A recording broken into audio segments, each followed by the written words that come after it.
The doctor told me I had less than an hour before they took me into emergency surgery, and all I could think about was my 6-year-old son burning up with a fever in his little blue bedroom across town. The fluorescent lights above my hospital bed were too bright. The air smelled like antiseptic and something metallic, and the monitor beside me kept beeping in a steady rhythm that felt louder than it should have. My abdomen throbbed with a deep twisting pain that made it hard to breathe. But that was not what scared me. What scared me was Ethan's face that morning, flushed and damp with sweat, his small hand wrapped around mine as I told him Mommy just needed to go see a doctor. The nurse leaned over me, adjusting my IV. "Do you have family nearby?" she asked gently, like she had asked that question 100 times before. "Yes," I said without hesitation. "My parents live 15 minutes away." In that moment, I still believed family meant safety. I believed that if something truly serious happened, they would show up. I reached for my phone with shaking fingers and dialed my parents' number. It rang twice before someone picked up. It was not my mother. It was not my father. It was my sister. Her voice came through sharp and distracted, like I had interrupted something important. "What is it, Dulcie?" I swallowed, fighting the pain in my stomach. "I need Mom and Dad to watch Ethan. I am being taken into emergency surgery. He has a high fever and the sitter cannot stay overnight. Please, I just need someone there for him." There was a pause, then a burst of laughter in the background. I could hear music glasses clinking. Someone asking where the car keys were. "Don't start with the drama," Sabrina said. "We are getting ready for the fundraiser tonight. You always do this at the worst time." I closed my eyes. This is not drama. I am being wheeled into surgery. Ethan is sick. I just need help for a few hours. I heard my mother's voice faintly in the background. "Who is that?" Sabrina did not cover the phone. "It is just Dulcie. Just Dulce." She came back on the line, her tone colder now. "You are such a nuisance sometimes." "Honestly, Dulce, you are a burden. We have plans. Do not ruin this for everyone. Figure it out yourself." And then she hung up. The line went dead in my ear while the heart monitor kept beeping, steady and indifferent. For a few seconds, I stared at the ceiling, feeling something inside me go very still. It was not shock. It was recognition. This was not new. It was 31 years in the making. The nurse touched my shoulder. "Is everything okay?" I nodded because I did not trust my voice. "Yes, I just need a minute." My abdomen cramped so hard I sucked in a breath. The doctor came back to my bedside. "We need to move quickly, Miss Whitford. Your gallbladder has ruptured. We cannot wait much longer." "I understand," I said. "I just need to arrange care for my son." I asked the nurse for a charger. My battery was at 12%. She handed me one without question. I pulled up a local emergency pediatric home care service I had once recommended to a patient's family. My fingers felt numb as I dialed. "This is Dulce Whitford," I said when they answered. "I am a nurse at Desert Valley ER. I need overnight in-home monitoring for a 6-year-old with a 103-degree fever. I am being admitted for surgery. I can pay double the standard rate. I just need someone there within the hour." The woman on the other end did not hesitate. "We can have a pediatric RN there in 40 minutes. Text me the address and your sitter's contact information." I thanked her and sent the details. Then I called the sitter, explained everything, tried to keep my voice steady, while she promised to stay until the nurse arrived. Strangers move faster for me than my own blood ever had. When I opened my banking app to authorize the payment, I saw it. A scheduled transfer set for the next morning, $800 for my parents' health insurance premium, another $3,000 marked as recurring support. For 7 years, those payments had gone out without fail. Insurance when my father retired early. Credit card consolidation when Sabrina's interior design studio folded. Temporary help that never ended. I scrolled through the list. Month after month. Quiet loyalty. My thumb hovered over the first recurring transfer. I could hear my sister's voice again in my head. "Burden." I pressed cancel. The screen asked if I was sure. Yes, I thought. I am sure. I canceled the insurance payment. I canceled the monthly transfer labeled family support. I canceled the automatic draft tied to Sabrina's debt restructuring plan. Each one disappeared with a small digital confirmation so ordinary it almost felt anticlimactic. Then a notification banner slid across the top of my screen. Payment reminder for loan account ending in 4821. I frowned. I did not recognize that number. I tapped on it, but the details would not load before another wave of pain hit me. The room tilted slightly. "We have to move," the doctor said. They began unlocking the wheels of my bed. I blocked Sabrina's number first. That was easy. My finger hovered over my parents' contact names. I thought about Christmas dinners where Sabrina opened the bigger gifts, about my college graduation photo taken in a parking lot because we were late to her gala fitting, about every time I told myself it was fine that I was the strong one. I blocked them too. The orderlies started pushing my bed down the hallway. The ceiling lights passed above me one by one, white squares sliding into darkness as we moved. I thought about Ethan in his dinosaur pajamas, his cheeks hot, his hair damp against his forehead. I thought about how many times I had tried not to be too much, not to ask for too much, not to inconvenience anyone. Burden. The word echoed in my chest. Somewhere between the emergency room doors and the operating suite, something shifted inside me. Not anger, not even revenge. Clarity. I had spent my entire adult life making sure I was never a burden. I paid early, I worked overtime, I rescued everyone before they fell. And still, when I finally needed help, I was just Dulcie. The anesthesiologist leaned over me, his eyes calm above his mask. "We are going to take good care of you. Just breathe." They positioned me under the bright surgical lights. Someone adjusted the IV. The mask came down toward my face. As the cool air filled my lungs, I made myself one promise. I will not finance my own humiliation anymore. The last thing I remember before everything went dark was the unanswered question about that loan account flashing briefly in my mind, a number I did not recognize tied to my name. If that notification was real, then the betrayal ran deeper than a phone call, and I was about to wake up to more than just surgical stitches. I woke up in recovery with a dry mouth, a dull ache in my abdomen, and the quiet hum of hospital machines reminding me that I was still here. The ceiling tiles above me were the same off-white squares I had stared at hundreds of times during my own shifts in the ER, but lying flat beneath them felt different, smaller, slower. I turned my head and winced, my body stiff and heavy. A nurse noticed and stepped closer. "Surgery went well," she said softly. "You lost more blood than we would have liked, but you are stable now." Stable. The word felt almost ironic. My first thought was Ethan. I reached for my phone on the tray beside me. There were 3 unread texts from the pediatric nurse I had hired. Temperature down to 101. He is resting. Gave fluids. Watching closely. The last message ended with, "He asked when mommy is coming home." I swallowed hard and typed back, "Thank you." There were no missed calls from Sabrina.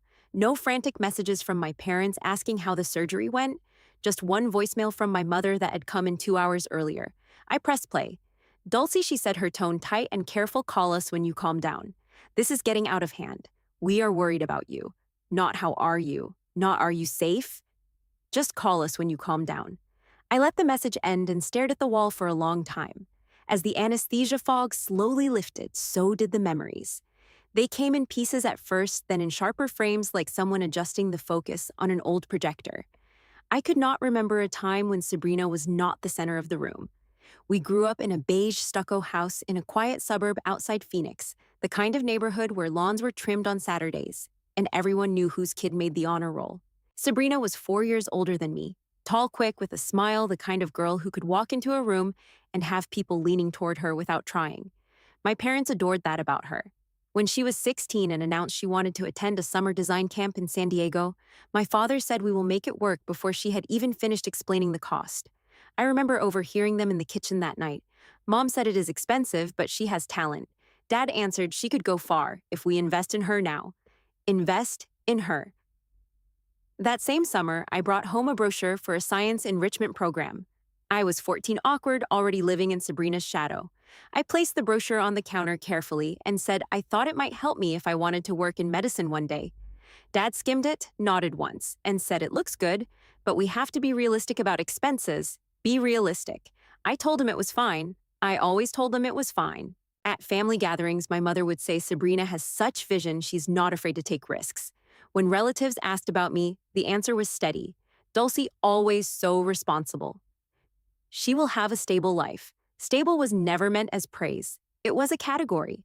The day I graduated from nursing school, the auditorium was packed with families holding bouquets and balloons. I remember scanning the crowd for my parents and not seeing them until halfway through the ceremony. They slipped into their seats quietly, my mother still holding a garment bag. Afterward, she apologized lightly. We had to take Sabrina to try on her gown for the charity gala tonight.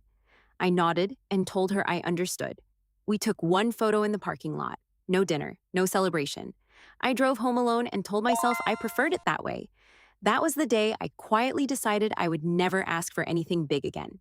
When Sabrina moved to California to open her interior design studio, my parents treated it like a launch. They flew out to help her paint the walls, hung shelves, posed for photos in front of her new sign. When her first year ended in losses, they said every entrepreneur faces setbacks.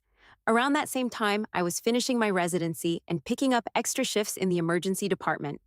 My first real paycheck felt like freedom. Instead, part of it went to covering a gap in Sabrina's rent when her landlord threatened eviction. Mom called me late one night. She sounded tired but hopeful. "You are the strong one, Dulcie. She just needs a little help to get back on her feet." I wired the money the next morning and felt almost proud. Proud that I could be the dependable one. Proud that I was the one they could call. Temporary became monthly. When my father retired earlier than planned, I started paying their health insurance premiums because there was a gap in coverage. When Sabrina consolidated her business credit cards, my name went on one restructuring plan because my credit was excellent. I told myself it was just paperwork, just support. No one forced me. They did not need to. They praised my stability. They thanked me in passing sometimes, but more often there was relief. Dulce will handle it. Dulce always handles it. I cannot remember a single night my parents offered to take Ethan so I could rest. There was always a reason. Sabrina had a client meeting. Sabrina was overwhelmed. Sabrina needed them more. Once during a Thanksgiving dinner, Sabrina laughed and said, "Well, if everything collapses, at least we have Dulce as our safety net." The room chuckled. I smiled too. It felt easier than objecting. Lying in that hospital bed, replaying that phone call, I finally saw the pattern without softening it. I was never the burden. I was the foundation. And foundations are not meant to be seen. They are meant to hold everything up quietly. The words Sabrina used in the ER echoed again in my mind. Nuisance, burden. I shifted slightly in the bed and winced. The pain in my abdomen was sharp but clean surgical. The other pain felt older and harder to locate. I had funded the very structure that kept me second. My phone buzzed softly in my hand. Another text from the pediatric nurse. "He is asleep. Fever holding steady. He asked if Grandma is coming tomorrow." I stared at that message longer than I meant to. I typed back, "I will explain everything to him soon." Then I opened my credit monitoring app again, scrolling to the section with the unfamiliar loan. The numbers still sat there, real and impersonal. A balance I did not recognize, tied to a signature that looked almost like mine. Almost. If Sabrina and my parents could ignore my emergency so easily, I had to ask myself something I had avoided for years. What else had they decided in my name without telling me? The monitor beside my bed kept beeping steadily as I lay there staring at the ceiling, knowing that the surgery might have been the smallest incision I was about to endure. 5 days later, I walked back into my house slower than I ever had before, one hand pressed lightly against the healing incision beneath my sweater. The house smelled faintly of chicken soup and disinfectant. The pediatric nurse had left detailed notes on the counter, neat handwriting describing temperatures, fluids, medication times. Ethan came running from the living room the second he heard the door. "Mommy." He stopped short when he saw how carefully I was moving, like he was suddenly aware that I might break. I knelt as much as I could and pulled him close. His skin felt cooler now, his fever finally gone, but he clung to me tighter than usual. "Are you okay?" he asked quietly. "I am," I said. "I am right here."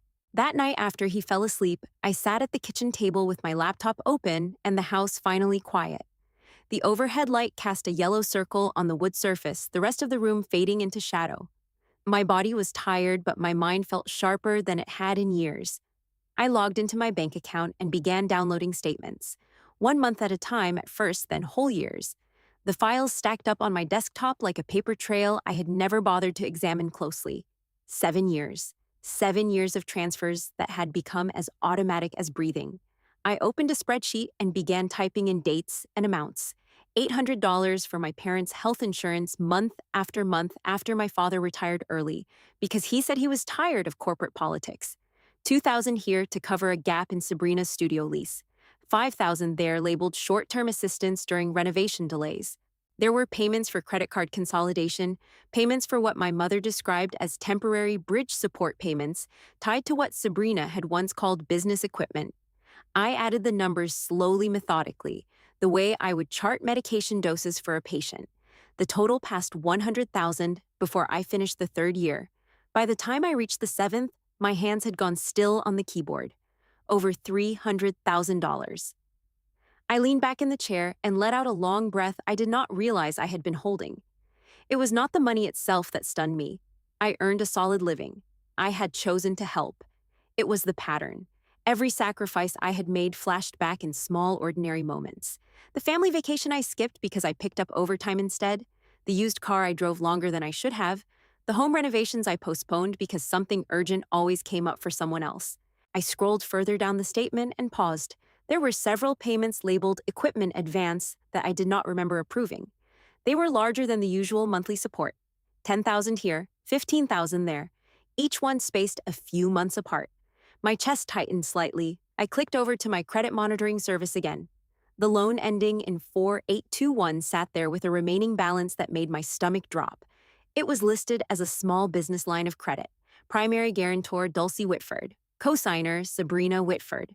I stared at the screen waiting for it to make sense. I had never opened a business line of credit. I worked full-time in an emergency department. I did not own a company. I clicked on account details. Opened 3 years ago. Address on file, my parents' house. I felt my pulse in my throat. There was a link to view original documentation. My fingers hovered for a second before I tapped it.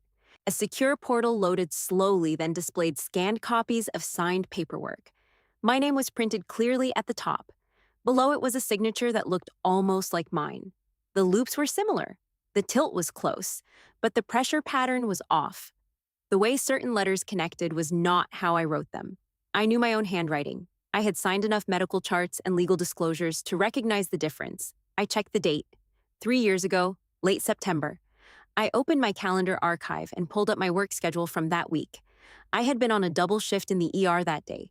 12 hours straight documented in our staffing system. I sat back and pressed my fingers to my temples. This was not a misunderstanding. This was not a forgotten conversation. I picked up my phone and dialed the bank's customer service number listed on the account page. After navigating the automated prompts, a woman answered in a measured, professional tone. "Thank you for calling. How can I assist you?" I gave her my name and the account number. My voice sounded calm even to me. "I need verification on a business line of credit opened 3 years ago under my name. I believe there may be an error." She placed me on a brief hold, then returned. "Yes, I see the account. It was opened in person at our Scottsdale branch. Both parties signed documentation. In person." My heart thudded. "I was working that entire day," I said. "I have employment records confirming that.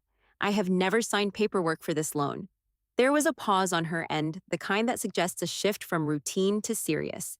"If you believe there was unauthorized activity, you may request a formal review. We can provide copies of all original documents for comparison. I would like those documents," I said, "and I would like to initiate a dispute." She verified my identity with a series of questions and told me the documents would be sent securely within the hour. When I hung up, the kitchen felt smaller. Within 20 minutes, the email arrived. I opened it and zoomed in on the scanned driver's license attached to the loan application. It was mine, a copy I had given my mother years ago for what she called emergency records. My stomach turned. There was also a notarization stamp from that day. The notary signature belonged to someone whose office address matched the same branch in Scottsdale. My father had driven Sabrina to that branch countless times for her business dealings. I pulled up my old timesheet again. I was clocked in from 6 in the morning until nearly 8 that night. I even remembered that shift. A car accident on Interstate 10, a cardiac arrest in Bay 3. I was nowhere near a bank. The realization settled over me slowly. This had required planning, identification, presence, confidence that I would never question it.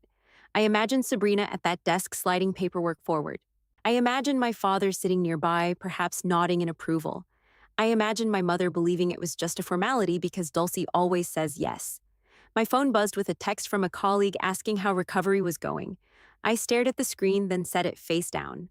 For years, I had believed my family leaned on me because they trusted me. Now it looked like they leaned on me because they believed I would not push back. I closed the laptop and sat there in the quiet kitchen, the refrigerator humming softly behind me. There was a part of me that wanted to call Sabrina immediately, to demand an explanation, to hear her voice crack. But I knew her patterns. She would twist it. She would say I agreed verbally. She would say I forgot. She would say I was overwhelmed after surgery. Emotion without preparation would only give her space to maneuver. Instead, I searched for a local attorney specializing in financial fraud and identity misuse. I found a firm downtown with strong reviews and requested a consultation for the next morning.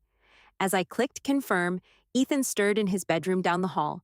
I stood carefully and walked in to check on him. He was curled on his side, breathing evenly, one hand resting on his stuffed dinosaur.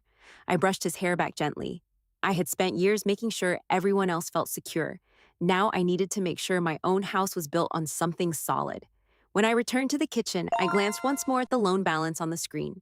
If my signature could be forged once without my knowledge, I had to consider the possibility that this was not the only decision made in my name. And that thought stayed with me long after I turned off the light. The next morning, I sat across from a man in a navy suit who had probably heard every version of betrayal money could create. His office was on the 8th floor of a brick building downtown, quiet and orderly shelves, lined with thick legal volumes that gave the room a weight I could feel in my chest. I had dressed carefully, not because I needed to impress him, but because I needed to feel steady. My incision ached when I lowered myself into the leather chair. He introduced himself simply and asked me to walk him through everything from the beginning. I handed him the printed documents, the bank statements, the scanned loan paperwork, my work schedule from 3 years ago. He read without interrupting. He compared signatures side by side. He leaned back slightly, fingers steepled. "Did you authorize this line of credit in any form, written or verbal?" he asked. "No," I said. "I never agreed to it. I did not even know it existed until last week." He nodded slowly. "The signature shows variation. That alone does not prove fraud, but combined with employment records placing you elsewhere, this becomes significant." Significant, how, I asked. "Potential felony fraud if intentional misrepresentation can be established." The word felony hung in the air longer than I expected. He continued in a calm tone. "There are several layers here. Civil liability, possible criminal exposure, credit damage if left unaddressed. If you do nothing, you are effectively accepting responsibility for the debt." I felt a strange chill. Accepting responsibility had been my reflex my entire life. "The co-signer is your sister," he said after reviewing the second page, "and the address used was your parents' residence." "Yes." He looked up at me. "In family cases, there is often pressure to handle matters quietly. You have two primary paths. You can initiate a formal dispute with the bank and allow them to investigate. That may lead to law enforcement involvement. Or you can attempt to negotiate a private resolution, which often requires written acknowledgement and repayment terms." I stared at the paperwork on his desk. "I do not want to destroy my family," I said, and I meant it. He held my gaze. "Wanting accountability is not destruction. It is protection." He explained timelines, documentation requirements, the fact that if the bank confirmed fraud, the co-signer would be contacted directly and required to respond formally. He also made one thing clear. If I chose silence, the debt would remain attached to my name. I left his office with a folder of next steps and a quiet weight settling over me. Outside, the Arizona sun was bright and almost harsh against my eyes. I stood on the sidewalk for a moment, letting traffic noise fill my ears. Part of me wanted to believe my parents had no idea what Sabrina had done, that maybe she had acted alone in desperation. But the address on the loan was theirs. The copy of my driver's license had come from somewhere inside that house. I sat in my car and stared at my phone. Instead of calling Sabrina, I dialed my mother. She answered on the third ring, her voice cautious. "Dulcie." I kept my tone even. "I have a question about a business loan opened 3 years ago under my name." Silence. "What loan?" she said finally. "A line of credit at a Scottsdale branch. My name as primary guarantor. Sabrina as co-signer. The address listed is your house." There was a rustling sound on her end, like she had covered the receiver briefly. "You are misunderstanding something," she said when she came back. "Sabrina explained that you agreed to help with paperwork at the time." "I never agreed," I said quietly. "I was working a double shift the day it was signed." Another pause. I could hear faint whispering in the background. "You are overreacting, Dulcie. Families help each other. It was temporary support." "Temporary support does not require forging a signature," I replied. Her tone shifted, slightly defensive now. "No one forged anything. You must have forgotten. You were very busy then. Forgotten signing a bank loan for tens of thousands of dollars." She hesitated, then said something that stopped me cold. "You signed it at the house before going to work. I remember you stopping by that morning."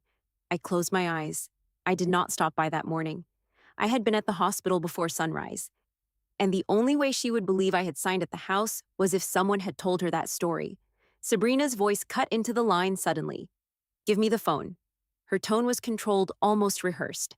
Dulcie, what are you doing? I am clarifying a financial matter, I said. This is ridiculous. You said you would help us back then. We talked about it. No, I said. We did not, she exhaled sharply. You always get like this when you are stressed. You forget conversations. Mom and Dad trusted you. I trusted you. I felt something inside me settle instead of flare. I have consulted an attorney, I said evenly. I have requested formal documentation from the bank. If there was consent, show it in writing. There was silence on the line long enough that I could hear my own breathing. You would really take this that far? She asked finally. Over paperwork? Over fraud, I corrected gently. Her voice sharpened. Do you want to ruin the family over this? The word ruin sounded almost familiar, as if truth itself was the offense. I am not ruining anything, I said. I am protecting my name. She lowered her voice, almost pleading now. If you push this, it could become criminal. Do you understand that? Yes, and you are fine with that. I did not answer her question directly. I am fine with the bank conducting its investigation. When I ended the call, my hands were steady. I drove home in silence, the desert landscape blurring past my windows. That conversation had told me more than any document could. They were not confused. They were afraid. At the kitchen table that afternoon, I wrote a summary of the call and emailed it to my attorney. He responded within the hour. File the formal dispute. Do not engage further without documentation. Save all communications. I followed his instructions. I submitted the fraud dispute through the bank's official process, attached my work schedule from that day, requested full investigation. Later that evening, Ethan sat across from me doing homework, his pencil tapping lightly against his notebook. He looked up and asked if Grandma was mad at me. I smiled softly. Adults sometimes disagree about serious things, I said, but that does not mean anyone stops loving you. He nodded, satisfied with that for now, and went back to his spelling words. After he went to bed, I stood by the living room window and looked out at the quiet street. For the first time in years, I did not feel like I was scrambling to fix something for someone else. I felt like I was building a case. The attorney had warned me that once the bank initiated its formal review, they would contact all co-signers directly. They would request statements. They would compare signatures. They would look at surveillance footage if necessary. That meant this would not stay between us. By the time I turned off the lights that night, I understood something clearly. If the truth came out, it would not be because I shouted. It would be because I finally refused to whisper. Saturday morning felt almost peaceful, the kind of quiet that makes you suspicious because you know it will not last. Ethan was on the living room floor building a lopsided tower out of wooden blocks, narrating his own construction project in a serious voice that made me smile despite everything. Sunlight streamed through the front windows, warming the rug and catching dust in the air. My body still moved carefully, every bend reminding me of the surgery, but I was upright, functioning, present. My phone had been unusually quiet for 2 days. No dramatic calls from Sabrina, no pleading messages from my parents, just the normal rhythm of work emails and a brief update from my attorney confirming the bank had acknowledged the dispute. The silence did not feel like peace. It felt like the space between lightning and thunder. When the knock came at the door, 3 firm raps. My heart jumped harder than it should have. For a second, I imagined a bank investigator standing outside, or worse, Sabrina showing up without warning. I wiped my hands on a dish towel and told Ethan to stay where he was. I moved slowly to the door and looked through the peephole. It was my grandfather.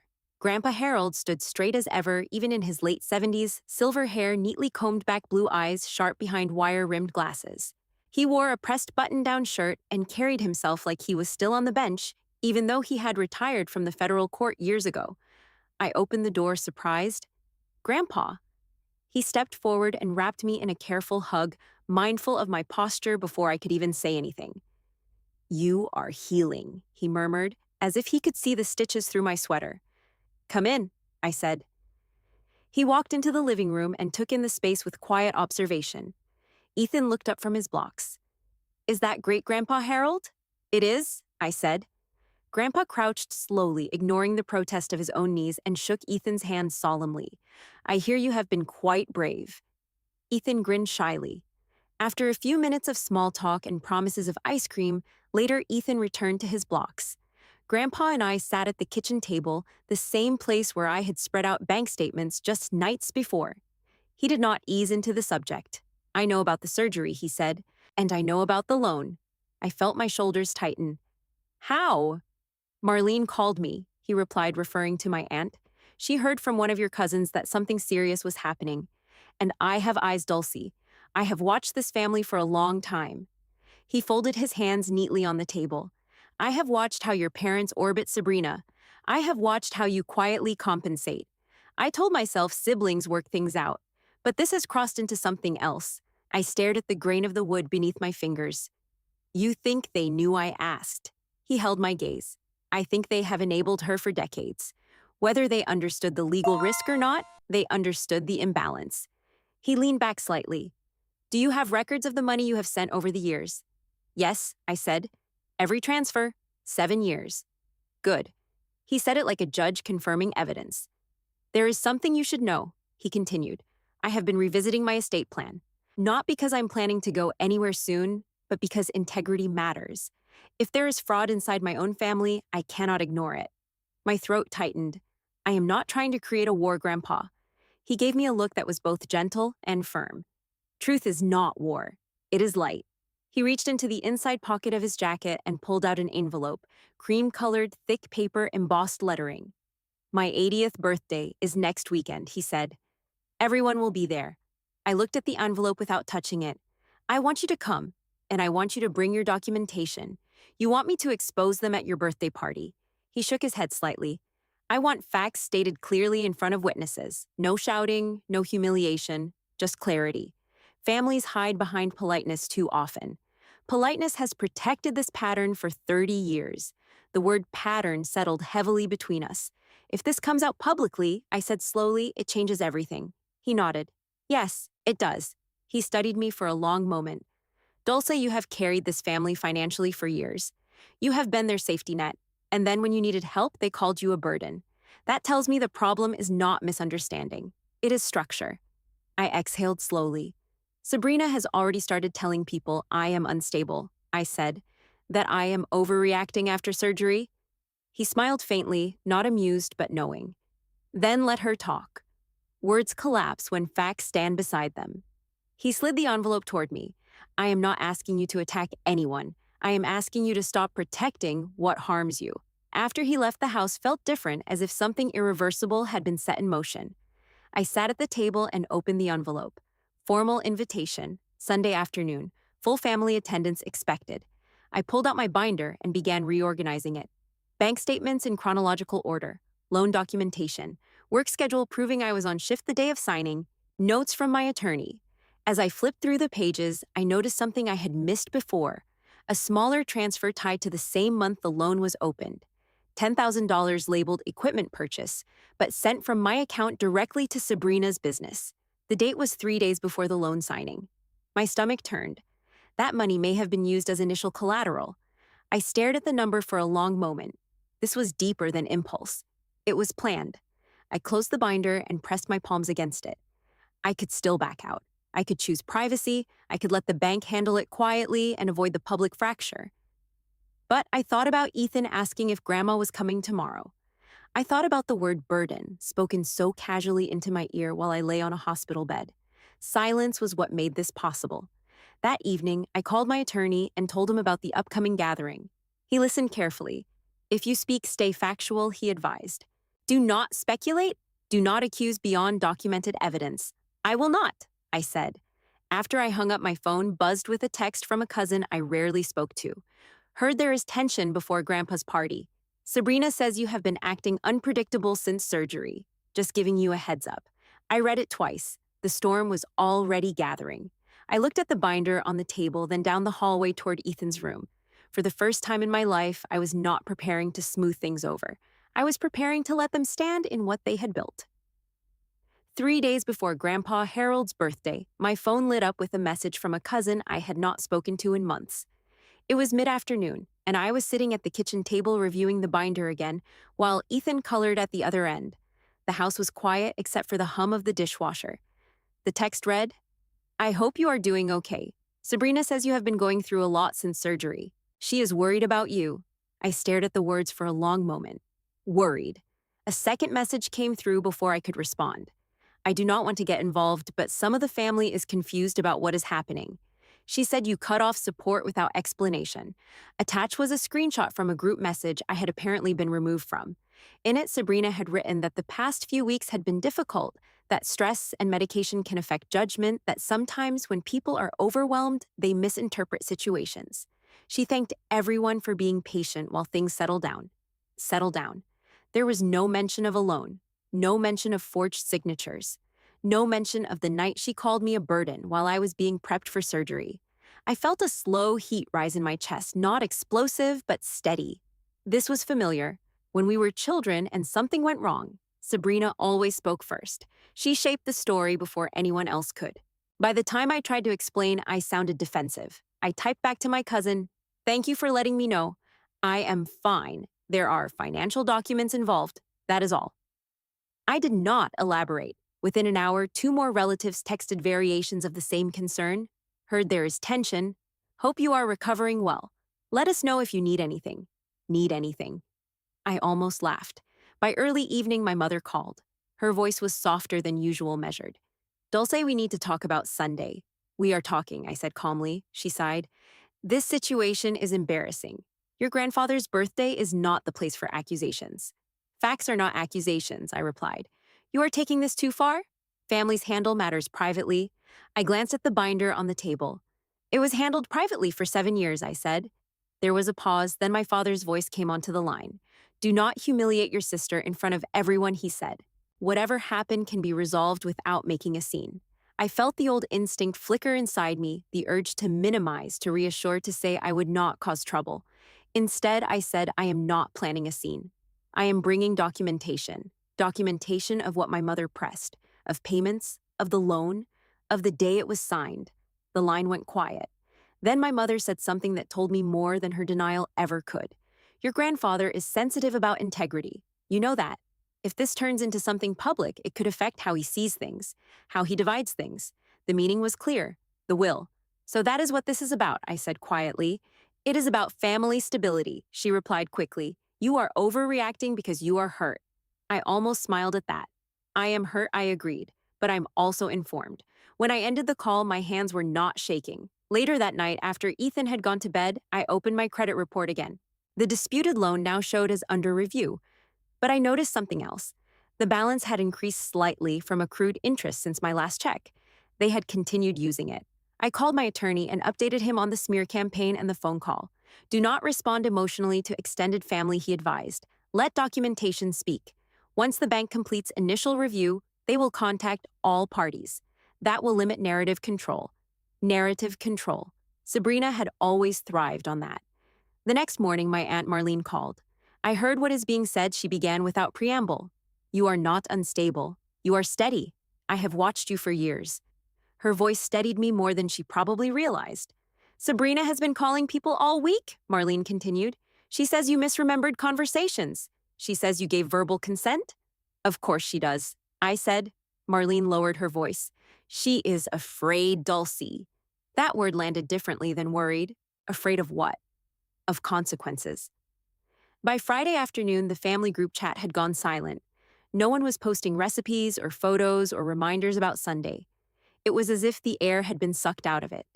Ethan noticed. "Why has Grandma not called this week?" he asked while I was folding laundry.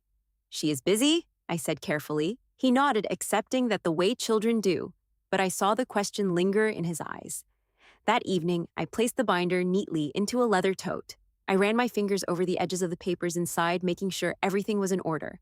Work schedule, bank statements, loan documents, notes from the bank confirming investigation.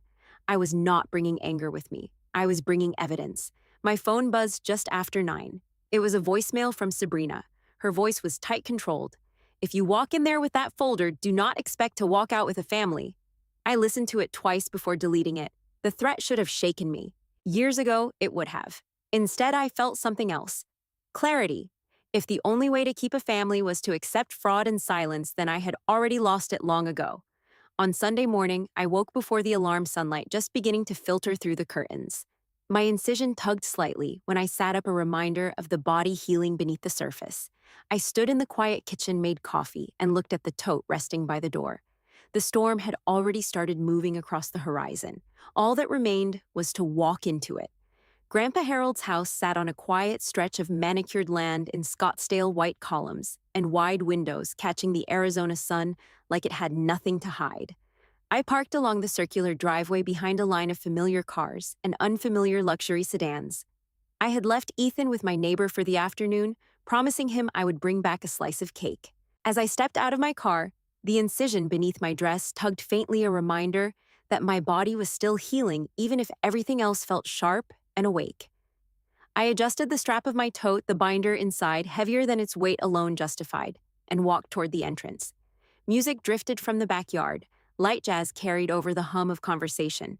Waiters moved between clusters of guests with trays of sparkling water and champagne. The air smelled like citrus and grilled food. For a moment, it looked like any other family celebration. Then I saw Sabrina.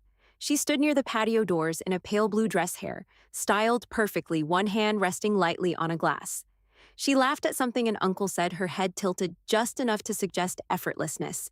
When her eyes found mine across the yard, her smile did not falter. She lifted her glass slightly in acknowledgement.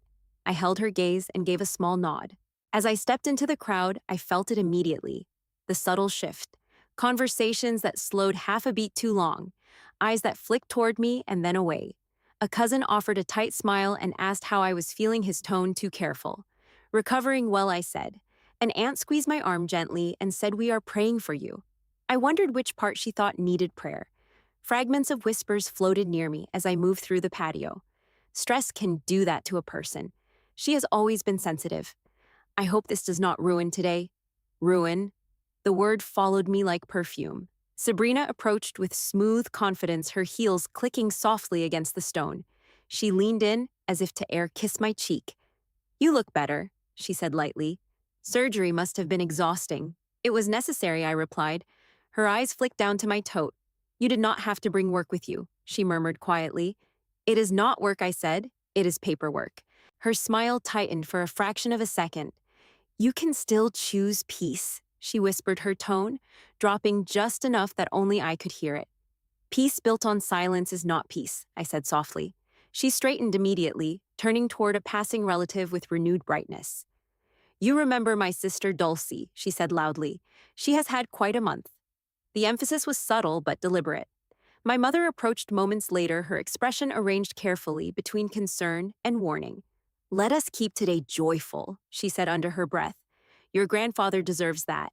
"He does," I agreed. My father stood beside her, jaw set, eyes avoiding mine. "Do not embarrass your sister," he said quietly, as if that were the only stake in the room. I felt the old reflex again, the one that told me to smooth it over, to reassure, to promise I would not upset anyone. Instead, I said, "I am here to celebrate Grandpa." Across the yard, Grandpa Harold sat at a round table beneath a white canopy, surrounded by friends from his years on the bench. Even seated, he carried the same calm authority I had seen my entire life. His eyes found me almost immediately. He lifted his hand slightly. I made my way toward him. "You came prepared," he said, glancing at my tote.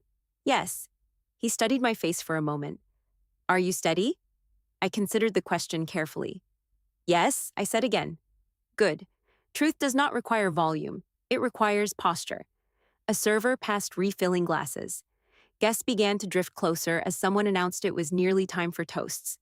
Sabrina moved quickly to stand near Grandpa's table, positioning herself at his side like a dutiful daughter figure. She touched his shoulder lightly and smiled at the gathering crowd.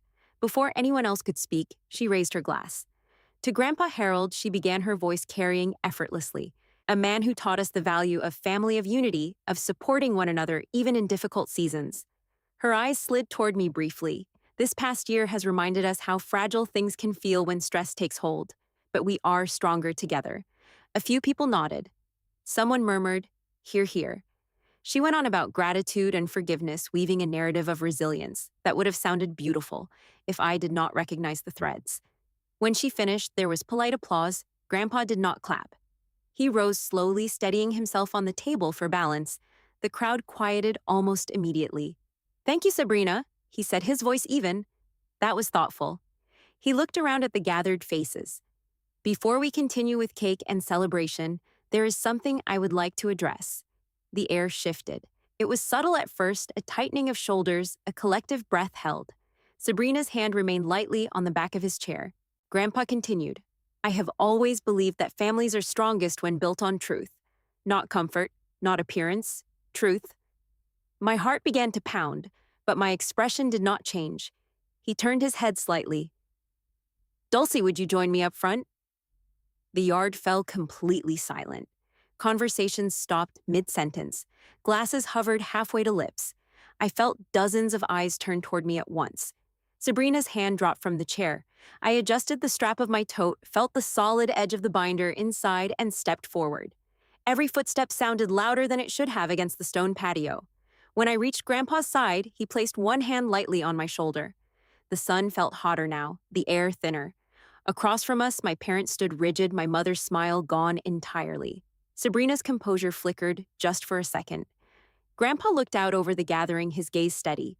There are matters that have remained in shadow for too long, he said calmly. And today I believe it is time to bring them into the light. The silence that followed felt heavier than any shout. I knew there would be no returning to what had been, and I stood there waiting for the first number to be spoken aloud. Grandpa did not raise his voice, and that was what made the room lean in. He kept one hand resting lightly on the back of the chair beside him, the other holding a thin folder I recognized immediately. My folder. I had given him copies 2 nights earlier. I have spent 40 years listening to testimony, he began calmly. I have learned that facts do not need embellishment. They speak clearly on their own. A faint breeze moved through the patio, rustling napkins and the edges of tablecloths. No one reached for a drink now. Over the past 7 years, he continued, my granddaughter Dulce has transferred more than $300,000 to immediate family members. A low murmur rippled through the crowd. He did not look at my parents. He did not look at Sabrina. He looked at the guests. Health insurance premiums following early retirement, debt consolidation for a struggling business, monthly support during what was described as temporary hardship. Each category was delivered evenly like entries in a ledger. $300,000, he repeated, quietly given, without public acknowledgement. Someone near the back let out a soft whistle before catching themselves. My mother's face had gone pale. My father stared straight ahead, jaw tight. Grandpa turned a page. Additionally, a business line of credit was opened 3 years ago, listing Dulcie as primary guarantor. He paused. She did not open this account. The silence deepened. The address used was her parents' home. The co-signer was her sister. Sabrina's hand moved to her necklace fingers, fidgeting just slightly. Grandpa continued. Documentation shows the loan was signed on a date when Dulcie was working a double shift at the hospital. Her employment records confirm this. Someone near the front whispered, "Is that true?" "It is documented," Grandpa said firmly. My mother stepped forward half a pace. "This is a misunderstanding." Grandpa looked at her not unkindly. "Then please provide written consent signed by Dulcie authorizing the loan." My mother's mouth opened, and forgery. It was family support. I felt forgery. It was family support. I felt every eye in the yard turn toward me. I did not speak yet. Grandpa's tone did not shift. "Show the written agreement." There was none. It was verbal, Sabrina insisted. She forgets things when she is overwhelmed. After surgery, she has been especially emotional. The old script. A few relatives exchanged looks. I could see the shift in their faces, the quiet recalculating. My father finally spoke. "Families do not document every favor. We trusted each other." "Trust requires consent," Grandpa replied evenly, "and consent requires clarity." He closed the folder gently. "There is more." My pulse quickened, but I kept my posture straight. 2 weeks ago, Dulcie was admitted for emergency surgery. While being prepared for that procedure, she called her parents to ask for temporary care for her son. I saw my mother's hands begin to tremble. Instead of support, she was told she was a burden. A sharp intake of breath came from somewhere behind us. Grandpa did not dramatize it. He simply stated it. She arranged emergency care herself and paid for it. She then reviewed her financial records and discovered the unauthorized loan. Sabrina's composure cracked. "You are twisting everything," she snapped. "This is not how it happened." "Then tell us how it happened," Grandpa said quietly. She opened her mouth, then closed it again. I felt the weight of the moment settle fully onto my shoulders. Grandpa turned toward me. "Dulcie, would you like to speak?" For years, I had imagined standing in a room like this and unleashing everything I had held back. What came out instead was steady. "I did not come here for revenge," I said. "I came because silence has allowed this pattern to continue. I let my gaze rest briefly on my parents, then on Sabrina. I have helped financially for 7 years. I did that willingly. What I did not consent to was having my name used without my knowledge. My voice did not shake. When I called from the hospital, I was not asking for money. I was asking for help with my son. Instead, I was told I was a nuisance and a burden. The word hung in the air heavy. A cousin near the front covered her mouth. I am not unstable. I continued calmly. I am informed. I have filed a formal dispute with the bank. They are reviewing the documentation. A ripple moved through the guests at the word formal. Sabrina's eyes widened slightly. You would involve the bank, she said under her breath. I already have. My father took a step toward us. This could become criminal dulcie. Think about what you are doing. I met his gaze for the first time that afternoon. I did not forge a signature, Dad. He looked away. My mother began to cry, real tears this time, not arranged for effect. We never meant for it to go this far, she whispered. It went this far when my name was placed on something I did not sign, I replied quietly. The yard felt different now. The easy social energy had drained out of it. Guests shifted subtly, some stepping back from where my parents stood, others moving closer to me. Aunt Marlene appeared at my side without a word. Grandpa looked out at the group again. I am not asking anyone here to choose sides, he said. I am stating facts. Integrity matters. If we excuse dishonesty because it is convenient, we weaken the very foundation we claim to protect. He glanced at Sabrina. There is still time to address this properly. Sabrina's eyes darted around the yard, measuring faces. The admiration she usually absorbed so effortlessly was gone. In its place was something colder. You are making me look like a criminal, she said, her voice trembling now. I did not respond to the accusation. I did not need to. Grandpa cleared his throat softly. As part of my estate planning, I will be reviewing distributions in light of today's discussion. Not as punishment, as principle. A fresh wave of murmurs swept through the crowd. The word estate landed heavily. Everyone understood its meaning. My mother's sobbing grew louder. This is my birthday, Grandpa said gently, and I would like it to mark a commitment to honesty within this family. He turned slightly toward me. Thank you for standing here. I nodded, unable to say more in that moment. The crowd began to shift conversations, breaking out in hushed tones. Some relatives approached me quietly, offering brief squeezes of the hand. Others moved away from Sabrina and my parents without speaking at all. Sabrina leaned close to me, her voice barely audible. This is not over. There was no confidence left in it, only fear. I held her gaze steadily. No, I said softly. It is just beginning. And as the guests slowly dispersed across the patio, I realized that something far more powerful than anger had entered the room. Truth had, and it was not going back into shadow.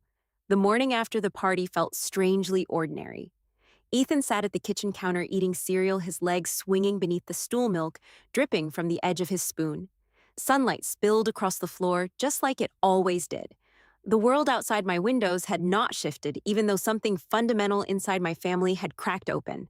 My phone buzzed before I finished my first cup of coffee. It was my cousin Rachel. I owe you an apology, she wrote. I believed Sabrina when she said you were overreacting. I did not know about the money. I did not know about the loan. I am sorry. I stared at the message, feeling a mix of relief and exhaustion. Another text followed from an uncle. We had no idea you were caring that much for the family. That should have been acknowledged. Within an hour, 3 more relatives reached out in quiet variations of the same theme. We did not know. We are sorry. You did not deserve that. The family group chat, the one I had been removed from, went silent. By noon, it had disappeared entirely. No announcement, no explanation. Just gone. It was subtle, but it was decisive. Later that afternoon, Aunt Marlene called. Your parents left early yesterday, she said gently. No one stopped them. I pictured my mother clutching her purse, my father guiding her toward the car, Sabrina walking behind them without looking back. How are they? I asked. Quiet, Marlene said, and worried. That evening, I received an email from the bank. Subject line, formal review initiated. I opened it carefully. The message confirmed that my dispute had triggered a full investigation. They requested additional documentation, including my employment records from the date of signing and any communication related to the loan.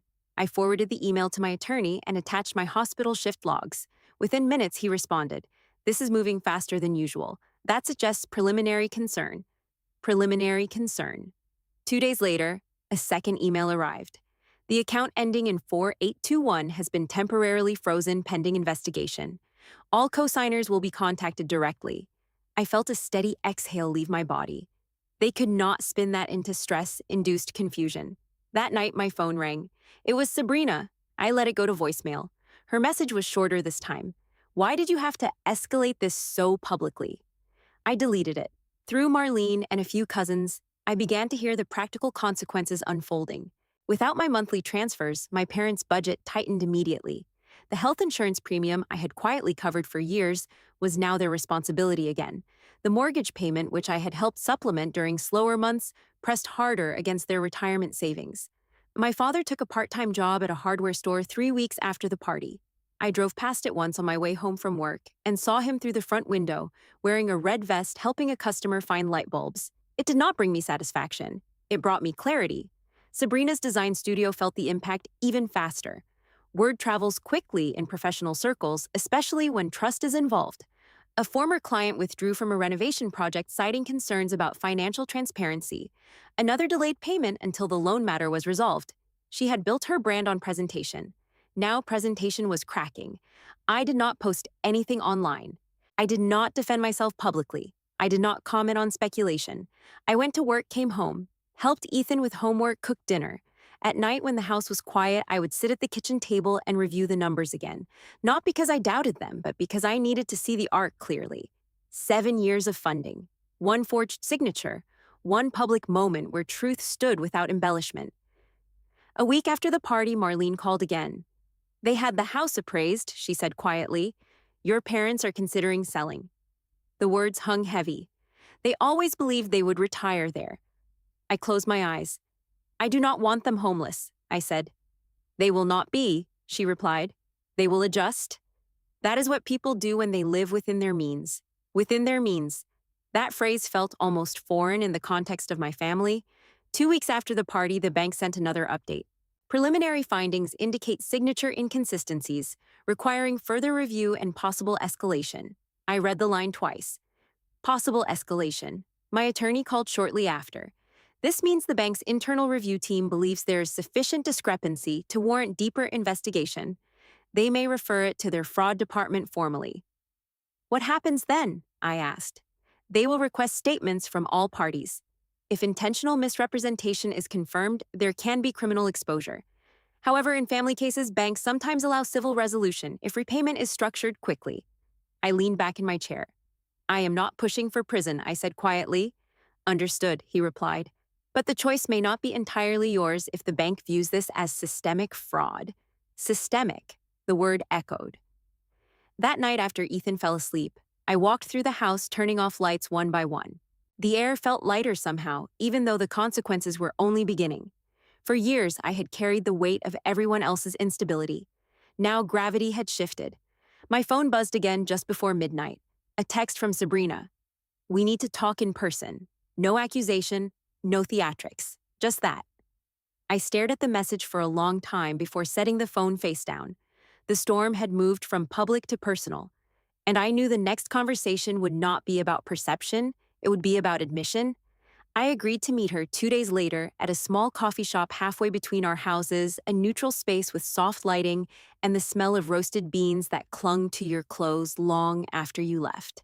I told my attorney beforehand, not for permission, but for awareness. He advised me to listen more than I spoke and to document anything relevant after. Ethan stayed with my neighbor again, happily distracted by a board game. I did not tell him I was seeing his aunt. He did not need to carry that weight. When I walked into the coffee shop, Sabrina was already there. She looked different. Not dramatic, not undone, but thinner around the edges somehow. Her hair was pulled back in a simple clip instead of styled her makeup minimal. She stirred her coffee slowly, eyes fixed on the swirl. She looked up when I approached. Thank you for coming, she said. I sat across from her and placed my phone on the table screen down. I did not order anything. You said we need to talk. She nodded, exhaled. This has gone too far, Dulcie. Too far for who I asked calmly. For everyone. For Mom and Dad. For me. I waited. She rubbed her hands together briefly. I never meant for it to become a fraud case. It was just paperwork at the time. We were under pressure. The studio was failing. I thought I could fix it before anyone noticed. Anyone. You used my name, I said. We talked about helping, she insisted. You always help. That is not the same as signing a legal document. She flinched slightly. I thought you would not mind, she said quietly. You have always been the one who steps up. I felt something inside me shift at that. So you assumed my consent. She hesitated. I assumed you would say yes. I leaned back in the chair. Did I say yes? No. She looked down at the table. No. The word settled between us like a stone. Why did you not tell me? I asked. Because you would have said no. The honesty of that answer cut deeper than any denial could have. You knew it was wrong, I said. She shook her head quickly. I knew it was complicated. I did not think of it as wrong. I thought of it as family solving a problem. Family solving a problem by forging a signature. Her jaw tightened. Dad drove me to the bank that day. I felt the air shift. He knew. She nodded once. He said it would be easier if it looked clean. He said you were at work, and we could not wait. My chest felt heavy, but my voice remained even. And Mom. She provided your ID copy, Sabrina said quietly. She keeps everyone's documents in that drawer in the hall. You know the one. I did. They thought you would never push back, she continued. You never have before. The truth in that statement stung. I thought about the years of transfers, the quiet bailouts, the way I always absorbed the shock. You did not just underestimate me, I said. You relied on my silence. Her eyes filled, but not theatrically. I did not think it would spiral like this, she whispered. I thought I could pay it back once the studio stabilized. And when it did not, she swallowed. I kept borrowing from it. The honesty was slow, reluctant, but real. The bank has frozen the account, I said. They are reviewing everything. I know. She looked at me, then really looked. If this becomes criminal, Dulcie, it changes everything. A record like that ruins careers. You were willing to ruin mine, I replied quietly. Her face flinched again. It was never about ruining you. It was about convenience. She opened her mouth, then closed it. Please withdraw the complaint, she said finally. We can handle it privately. I will sign whatever you want. I will repay you. It is not about repayment alone, I said. It is about accountability. She leaned forward. Mom says Grandpa is revising his will. You know what that means? Yes, I do. You are destroying the family legacy over this. The words landed, but they did not pierce. A legacy built on my silence is not something I am responsible for preserving, I said. She stared at me as if seeing someone unfamiliar. You have changed. No, I said. I have stopped pretending. Silence stretched between us. What do you want? She asked finally, her voice small. I took a breath. I want a written admission that my signature was forged. I want a structured repayment plan for the outstanding balance. And I want you to stop telling people I am unstable. She closed her eyes briefly. And if I agree, the bank investigation continues. I will not withdraw the dispute until it is resolved formally. Her shoulders slumped slightly. You are serious? Yes. She looked past me toward the window. I always thought you would absorb it, she said softly. That is who you have always been. That is who you expected me to be, I corrected. A long silence followed. I do not know how to fix this, she admitted. Start by telling the truth, I said. She nodded faintly. I stood up. As I reached for my bag, my phone buzzed against the table. An email notification. From the bank. Final review completed. I met her eyes one last time. This is not about revenge, I said quietly. It is about consent. Then I walked out into the bright Arizona afternoon, the weight of the next step pressing steadily against my ribs. The attachment in that email would decide more than just numbers. I did not open the email in the parking lot. I sat in my car with the engine off, hands resting on the steering wheel, breathing slowly until my pulse settled. Then I drove home, made Ethan a grilled cheese sandwich, listened to him describe a science experiment involving vinegar and baking soda, and tucked him into bed before I allowed myself to sit at the kitchen table and face the screen. The subject line was clear: investigation findings and resolution notice. I clicked it open. The bank had concluded that my signature on the loan documents did not match verified specimens. Employment records confirmed I was working at the hospital during the time the documents were signed. Security footage from the branch showed Sabrina and my father present, but not me. Based on this review, the bank determined that the guarantor agreement was executed without my authorization. My name was formally removed from the loan. The account would remain active under the remaining signers. Additionally, due to evidence of misrepresentation, the case had been referred to their internal fraud compliance department. However, given the family relationship and my cooperation, they were offering a civil settlement option before pursuing criminal referral. Civil settlement: repayment of the outstanding balance within 90 days plus administrative penalties. Failure to comply would trigger further action. I leaned back in my chair. The line that stayed with me was simple: you are no longer financially liable. For years, I had carried a weight I did not even know was strapped to my back. Now it was gone. My phone rang before I could fully absorb it. Dad. I let it ring twice before answering. What did you do, Dulce? He demanded without greeting. I did not forge anything, I replied calmly. You pushed this to fraud review. No, I corrected. The bank did. There was heavy breathing on the other end. Do you understand what this means for your sister? Yes. She could face charges. The bank is offering a civil settlement. You are tearing this family apart over paperwork. I closed my eyes briefly. This family was torn the moment my name was used without consent. Silence. We thought you would help, he said finally, his voice smaller now. You always have. You did not ask. We did what we thought was necessary at the time. Necessary for who? He did not answer that. Your mother has not slept in days, he added. I am sorry she is stressed, I said quietly. But that does not erase what happened. He exhaled sharply. Grandpa has revised his will, he said suddenly. I waited. He has structured distributions based on demonstrated financial independence and integrity. Integrity. The word echoed. You are being rewarded for humiliating us, he continued bitterly. This is not about reward, I said. It is about accountability. You think you are better than us now? No, I said calmly. I think I deserve the same honesty you expect from me. The call ended without goodbye. Later that week, Sabrina requested a formal meeting with the bank's mediation officer. My attorney attended with me. Sabrina arrived with our parents. It was held in a small conference room, fluorescent lighting too bright for comfort. The mediator outlined the findings. Unauthorized execution of guarantor agreement. Material misrepresentation. Potential exposure under fraud statutes. Sabrina's hands trembled slightly as she signed the civil settlement agreement. She accepted full financial responsibility for the outstanding balance and administrative penalties. My father signed as co-responsible party. The repayment schedule was strict. 90 days. As we left the building, my mother reached toward me instinctively, then stopped herself. We never meant to hurt you, she said softly. Intent does not erase impact, I replied. Sabrina avoided my eyes. Outside, the Arizona heat pressed against us like a wall. 2 months later, the house went on the market. I drove past the open house sign one Sunday afternoon. A couple stood in the driveway studying the brochure. My father watered the front lawn as if nothing had changed. It felt strange to see it from the outside, the place where so much of my childhood had been defined by ranking and comparison. Within 6 weeks, it sold. They moved into a smaller rental near my aunt's neighborhood. Sabrina closed her studio and began freelancing from a shared workspace downtown. Word had spread quietly. Not scandal, just caution. Grandpa invited me to dinner shortly after the sale finalized.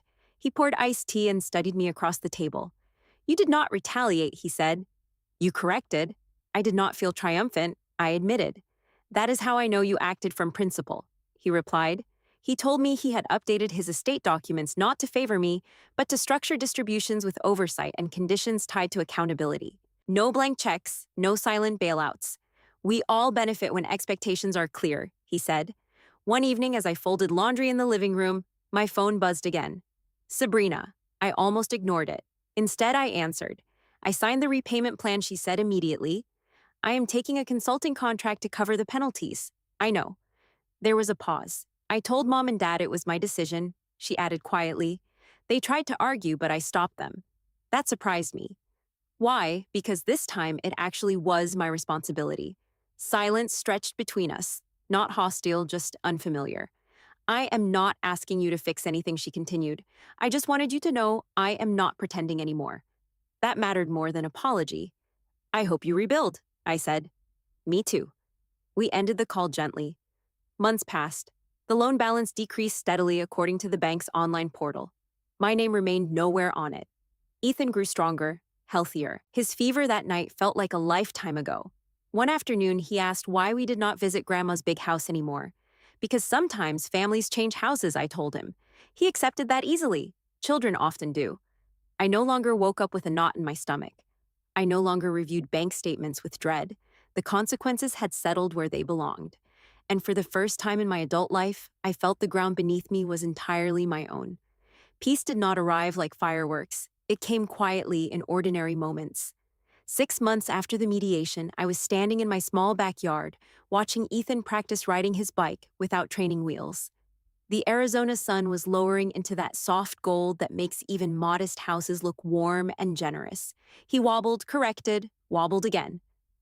"Do not let go," he called over his shoulder. "I am right here," I said, one hand hovering near the back of the seat. Then I let go. He did not notice at first. He pedaled on his own for several yards, before glancing back and realizing he was moving without me. "I am doing it," he shouted. "Yes, you are." He was. And so was I. The house we lived in now was smaller than the one my parents had sold, but it felt different, not heavy with comparison, not layered with silent expectations, just walls, sunlight, and the steady rhythm of a life I had chosen. The money I once transferred each month now flowed into Ethan's college fund and my retirement account. For the first time, I was building forward instead of compensating backward. Grandpa Harold came by every Sunday afternoon. He would sit on the porch with iced tea while Ethan showed him whatever new project he had built from cardboard or Legos. Sometimes they debated baseball statistics like two old men at a diner counter. One evening after Ethan went inside, Grandpa looked at me over the rim of his glass. "You look lighter," he said. "I feel lighter." That is what happens when you stop financing dysfunction. We both smiled at that. I had not cut my parents out of my life entirely, but contact was limited and structured. We met for short lunches in public places. Conversations stayed on neutral ground. No financial topics, no manipulation wrapped in nostalgia. My mother had tried once to say we all make mistakes. I had replied we all make choices. She had not argued. Sabrina's repayment plan continued on schedule. The bank portal showed decreasing numbers each month. She sent confirmation screenshots without commentary, no excuses, no requests. One afternoon, she called unexpectedly. "I just finished the last penalty payment," she said quietly. "It is done." I let out a slow breath. "Good." There was a pause. "I am not the favorite anymore," she added with a half laugh that held no humor. I did not respond to that directly. "How are you?" I asked instead. "Working, learning to budget, learning to sit with consequences." That is something I said. It is more than something. We did not pretend we were close. We were not, but the air between us no longer carried the same electric tension. At the hospital, colleagues sometimes asked how my family was after hearing fragments of the story through mutual acquaintances. Better, I would say. Not because everything was fixed, because everything was clearer. The house my parents once called home now belonged to a young couple with two golden retrievers. I drove by it once and saw new paint on the shutters. Life had moved on there too. One evening, as I sat at the kitchen table reviewing Ethan's school forms, I found myself thinking back to that night in the hospital. The sterile lights, the ache in my abdomen, the sound of Sabrina's voice telling me not to be a burden. For years, I had tried to earn space in a family where space was rationed. I had believed that if I just gave enough, stayed steady enough, needed less than anyone else, eventually I would be prioritized. Almost losing my health had stripped that illusion away. Love is not a transaction. It cannot be purchased in monthly installments. It also cannot be coerced through guilt. Setting boundaries did not destroy my family. It revealed it, and once revealed, it had the chance to rebuild differently. On Ethan's 7th birthday, we held a small party in the backyard. Grandpa brought a homemade cake. Aunt Marlene strung up simple decorations between the fence posts. My parents came for an hour. They brought a modest gift and left without drama. Sabrina did not attend, but she mailed a book about architecture and a handwritten note to Ethan, wishing him creativity and courage. Courage. I kept that word. After the candles were blown out and the guests gone, Ethan leaned against me on the porch swing. "Are we a good family, Mom?" he asked suddenly. The question caught me off guard. "Yes," I said, brushing his hair back. "We are. Even if Grandma and Aunt Sabrina do not come all the time. Families can change shapes," I told him. "What makes them good is honesty and showing up when it matters." He seemed satisfied with that answer. As the night settled around us, I realized something simple. For the first time in my life, I was not trying to be the strong one for someone else. I was just being steady for myself and my son. And that was enough. If this story speaks to something you have lived through, if you have ever been called difficult, simply because you asked for respect, I hope you remember that boundaries are not betrayal. They are clarity. And clarity has a way of setting you free. If you have ever had to draw a line inside your own family, you are not alone. Share your thoughts. Your story might give someone else the courage to stand up for their own. Take care of yourself. You deserve honesty in the places you call home. Disclaimer: this video is created solely for informational, educational, and entertainment purposes. While we strive to ensure our content is thoughtful and well researched, it is based on publicly available sources, including news articles, social media discussions, public forums, editorial analyses, and user generated content. Please note that we do not guarantee absolute accuracy, nor do we claim to provide official, definitive, or exhaustive information. This content does not constitute professional advice of any kind. We strongly encourage viewers to perform their own fact checking and consult reliable sources before forming opinions or making decisions. Our intent: this content is not intended to discredit, defame, or harm any individual, group, entity, or nation. Instead, our goal is to present diverse perspectives, raise awareness, and foster respectful dialogue and deeper reflection on the world around us. We invite you to approach all content with a critical mind and an open heart. Thank you for watching and for being a valued member of our community.